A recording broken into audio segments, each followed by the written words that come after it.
Hey everybody, it's been forever. This is Tia Denise with Tia Denise DIY and Inspiration and Paper and Ink Studio. I'm going to go ahead and show you how to make these cute little notebooks. I saw inspiration and wanted to share it with you. So if you want to take a screenshot real quick, you're going to need 3 pieces of designer series paper, any kind of cardstock design, 8 wide by 6 high. Then you're going to do copy paper for the notebook inserts, which is going to be 8 wide by 6 high. You want 5 sheets. That's not going to make 10 pages. It's going to make 20 back and front. A large needle, some wax thread you can get on Amazon. I'll have it linked below. And then that's the instructions if you need them step by step to sew the notebook. It's super simple, super easy. It's a cost-effective way to make something out of some scraps that you have and make it look super amazing and beautiful. So we're going to go ahead and start with these. I think I use different ones, but this is a voiceover because for me to do a live, it's not going to work. I have so many interruptions in my life, but so you just choose any. I chose these 3. This is from a pack, I think, from Hobby Lobby, and it was, of course, 50% off, and it had a ton. It was an 8.5 by 11. Okay, after 4th try, it's actually using my microphone and picking up my microphone instead of my computer microphone, so it sounds so much better. Okay, y'all, so there's a little snapshot on the left, but we're going to go ahead and take those pieces of copy paper, 5 sheets. I do 3 booklets, so I just, count out the 5 sheets, fold them in half. So it'd go, the 8 wide would make it a 4 by 6 high.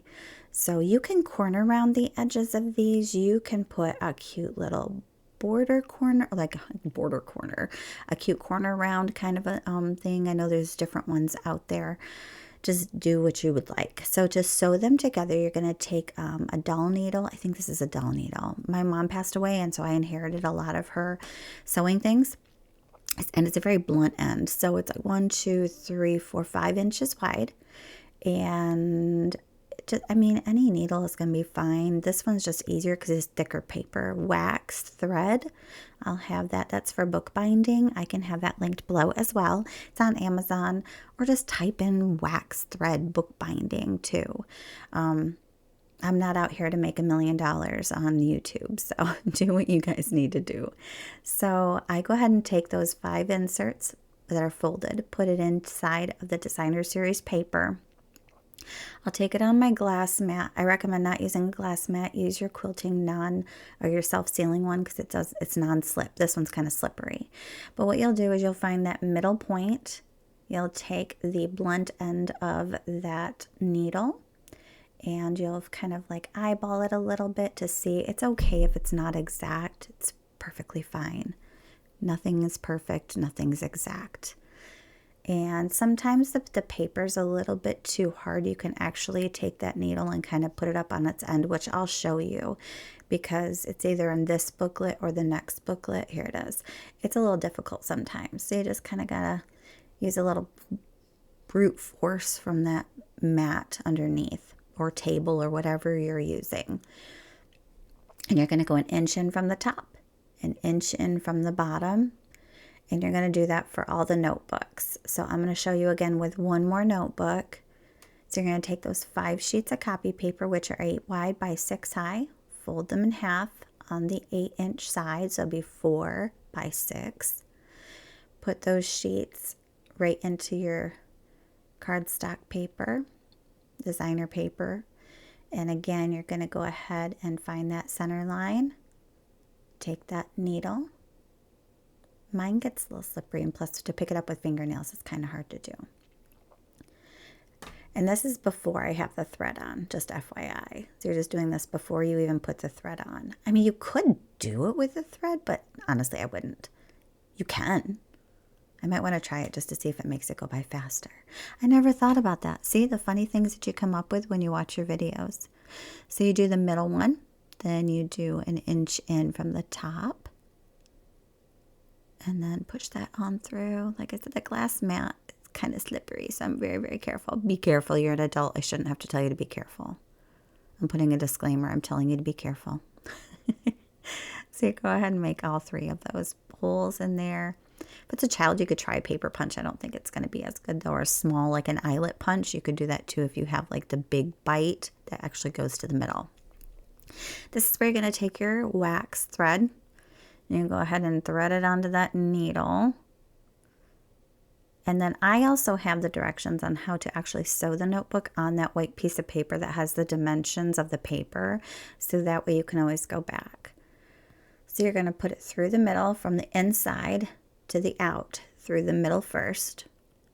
This is where you could then go to the outside to the top or the outside to the bottom. You can do either one. I chose the top. So you go from the outside hole in, just kind of showing you where it's going from the outside in. Pull up that slack a little bit because you still need to go to the other side and into the middle. Go from the inside out. And then go to the middle from the outside in. Once you do it a few times, it's going to be like repetitive easiness. You're going to make sure each side of each thread is on each side of that middle string. That way, when you go to knot this a couple of times, it's going to secure that midline.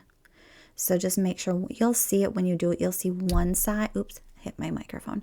One side is on one side and one side is on the other.